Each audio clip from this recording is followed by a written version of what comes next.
according to reports, 1 in 3 women in tech are reflecting on leaving the industry right now, like no other time. This is the time to make a brave career move. Welcome to the Celebrate Brave podcast. I'm Nicole Steinbach, your host and the International Bravery Coach for Women in Tech. I serve women all over the world to earn more money, create more opportunities, and thrive in the tech industry because tech needs all of us. Are you ready? Let's go. Hello, brave people. Today, we are going to talk about the glass cliff, what it is, why it matters, why I'm talking about it right now, my lived experiences, and some suggestions, some ideas of how you and we can address the glass cliff. Okay, so here's the thing. First of all, what is the glass cliff? The glass cliff is a phenomenon, and this is a direct quote from the research from Michelle K. Ryan and Alexander Haslam out of the UK. And the K in Michelle K. Ryan's name is really important to see the wealth of the research, the original research, but also how it has continued to develop over the last decade plus. Okay, the definition. The glass cliff is a phenomenon of women in leadership roles being likelier than men to achieve leadership roles during periods of crisis or downturn. Then there's a comma because the next part's the most important. When the chance of failure is the highest. I think their definition is pretty clear, but I'm going to amplify it a little bit. So my lived experience was, hey, this fella who looks like us, sounds like us, went to the same school, speaks the same dialect, has all of these connections with us. He had 3 years and he messed it up.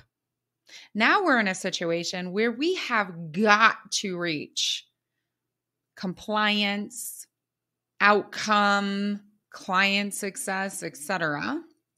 So, hey, Nicole, person who, let's be real, I look German, who looks like us, doesn't sound like us, isn't married like us, isn't parenting like us, isn't caregiving like us, didn't go to the same schools, and definitely doesn't speak the dialect. How about you take this as a stretch role? You got 9 months. Fellow over there took 3 years to mess it up. I've got 9 months. And it's a stretch role, meaning didn't get the title, didn't get the money, didn't know about the glass cliff, did not succeed.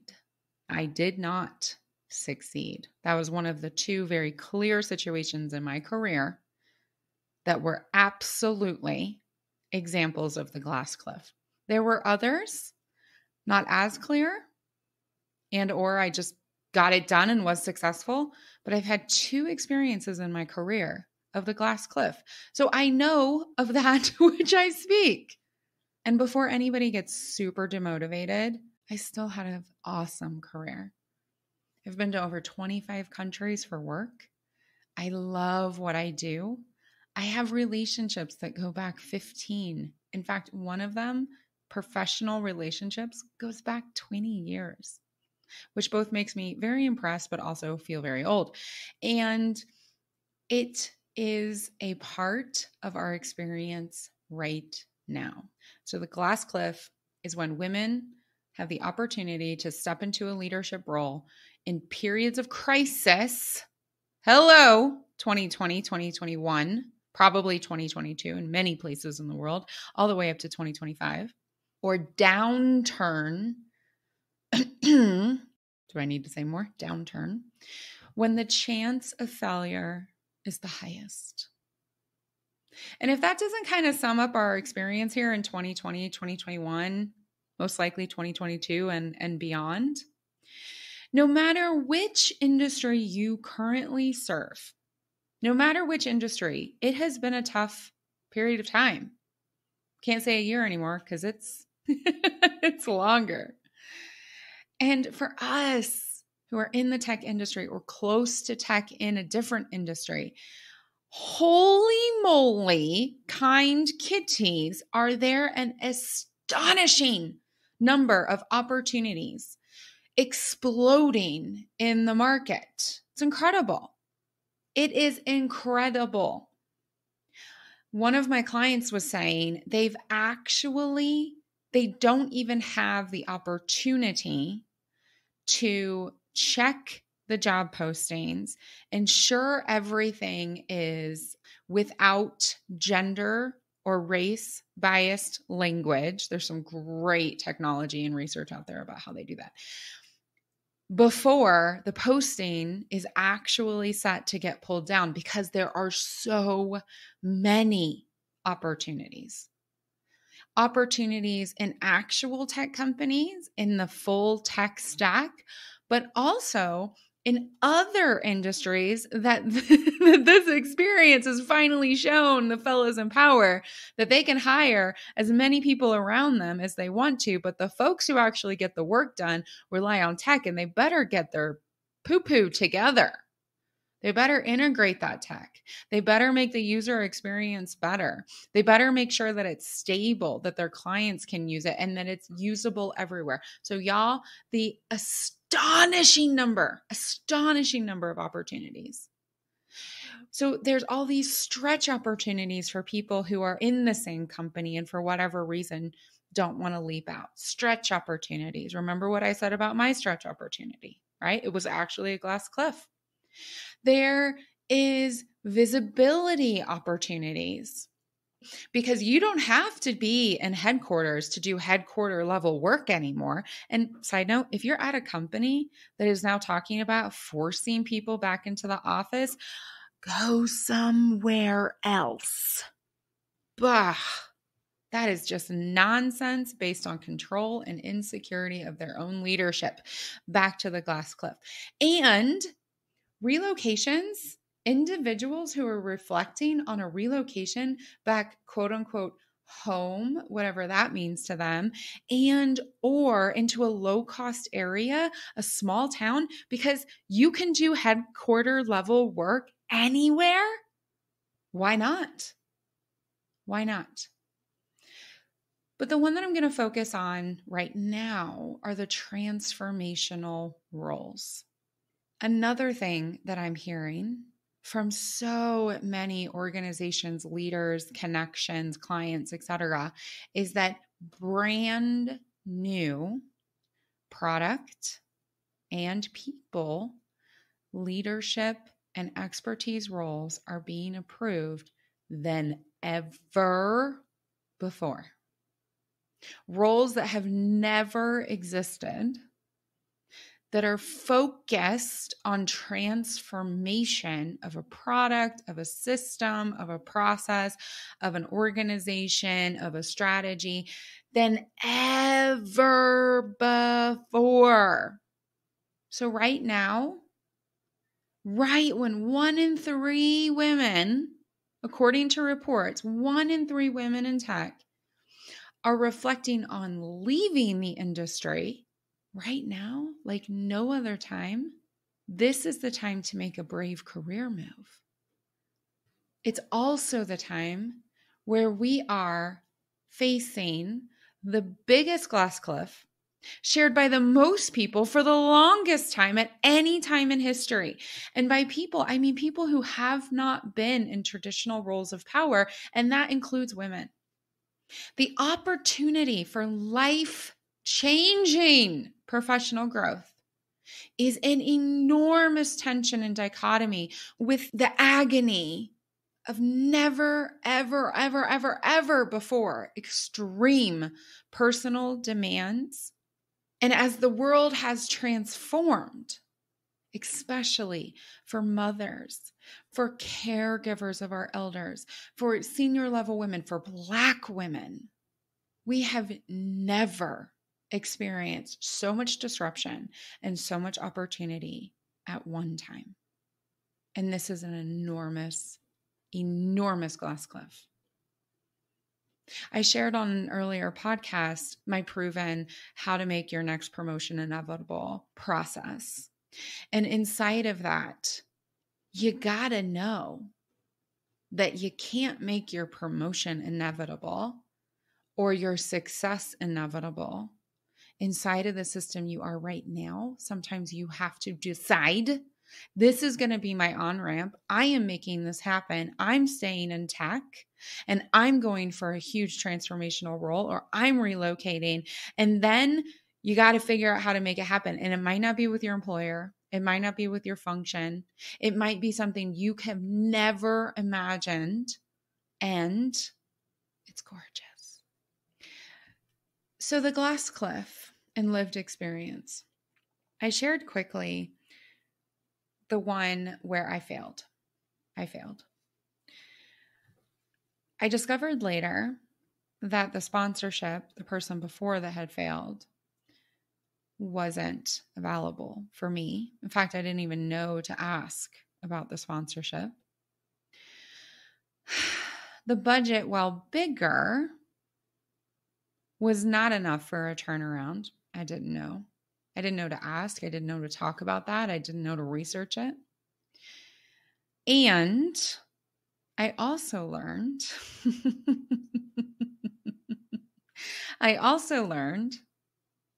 that no matter had I succeeded nor I failed, it wasn't going to remain in my hands.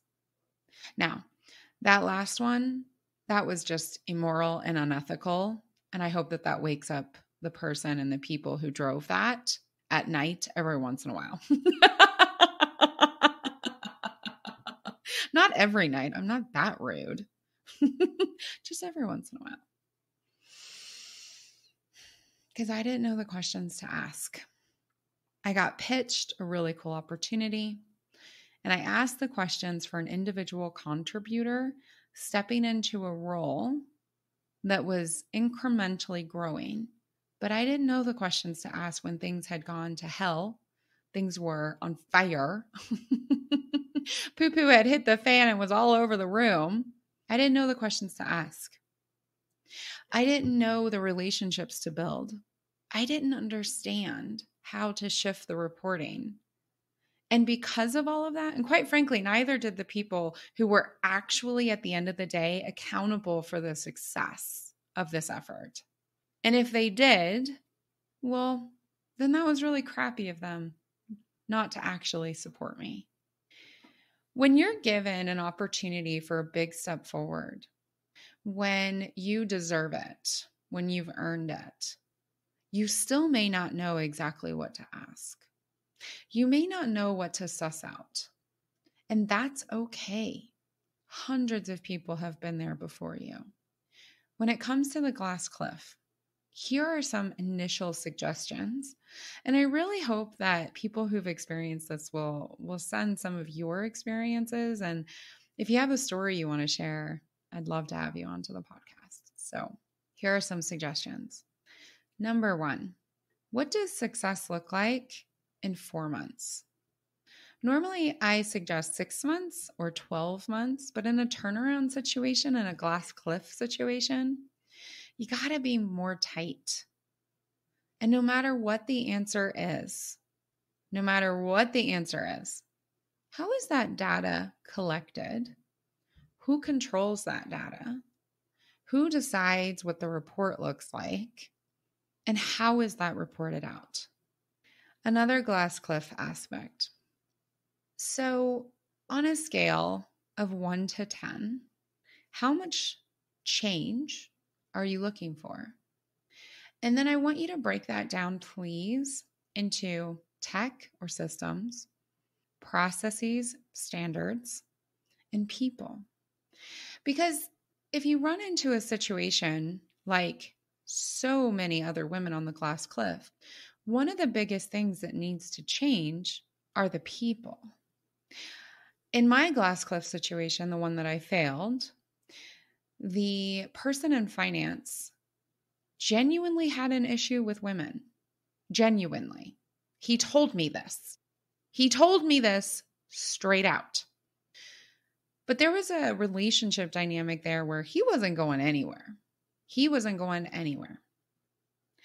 And so when there's a personnel or a behavior shift. And the folks around the glass cliff position have no appetite to actually change. Keep walking. Keep walking. Number 3, what support and investment will I receive in this position? Whoo-wee!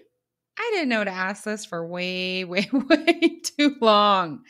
I would say things like, what's your personal development strategy? What sort of offers are available? And those are really valuable questions when you're an individual contributor.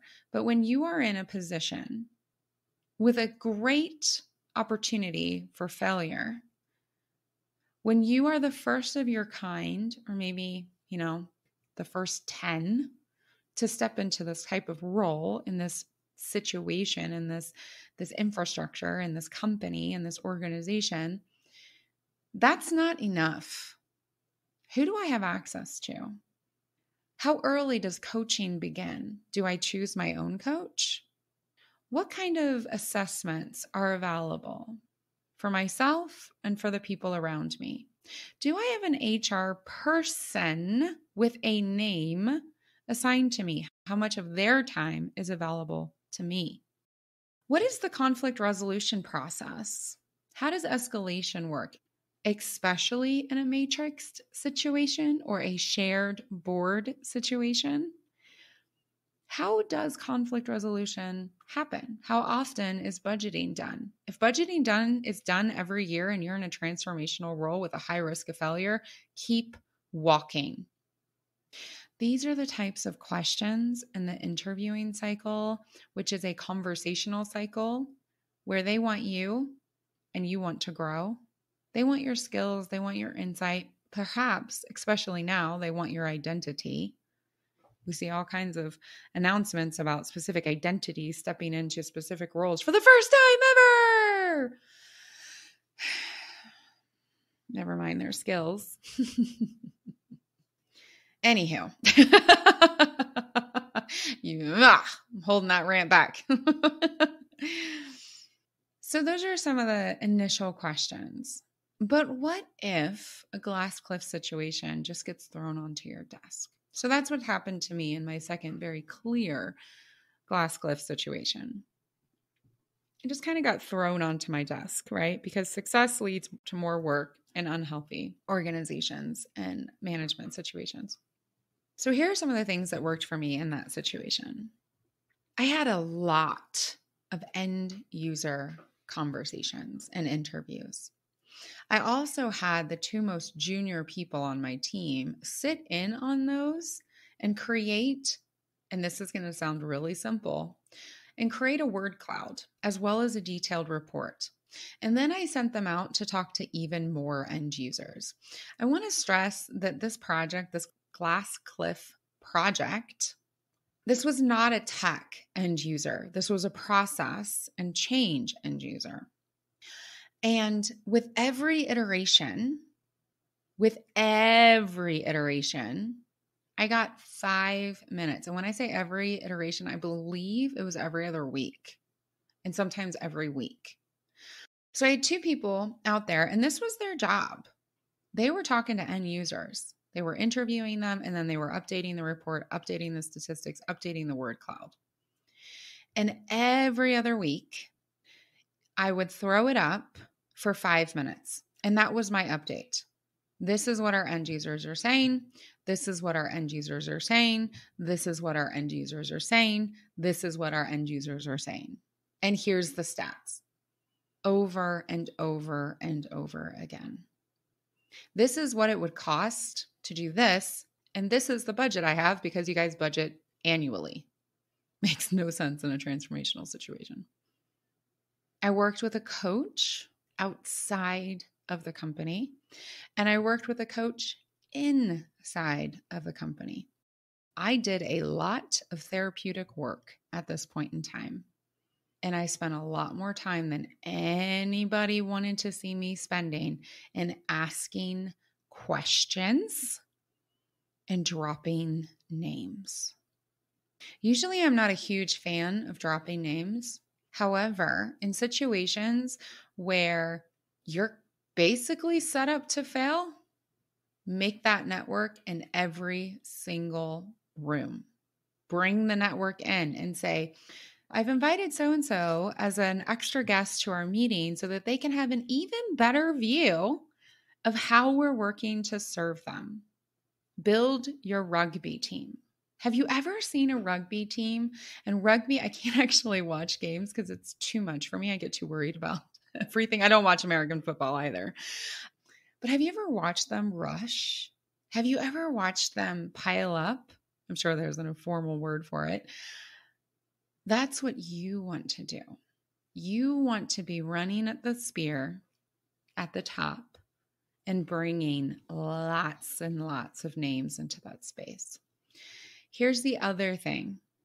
And this I did not do, but I did do it on my last time, the last Glass Cliff opportunity I was given. At least once a week, reflect on the week. What went well? What didn't go well? What could be better? Do that for at least 6 minutes.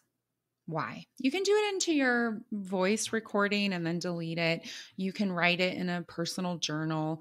If you use a document, make sure you password lock that document. But this is why 6 minutes. You'll have 2 minutes where you'll skirt around in your head and you'll regurgitate all these obligations, all these shoulds, what other people are saying. But this is about you. What went well for you? What didn't go well? And what could be better?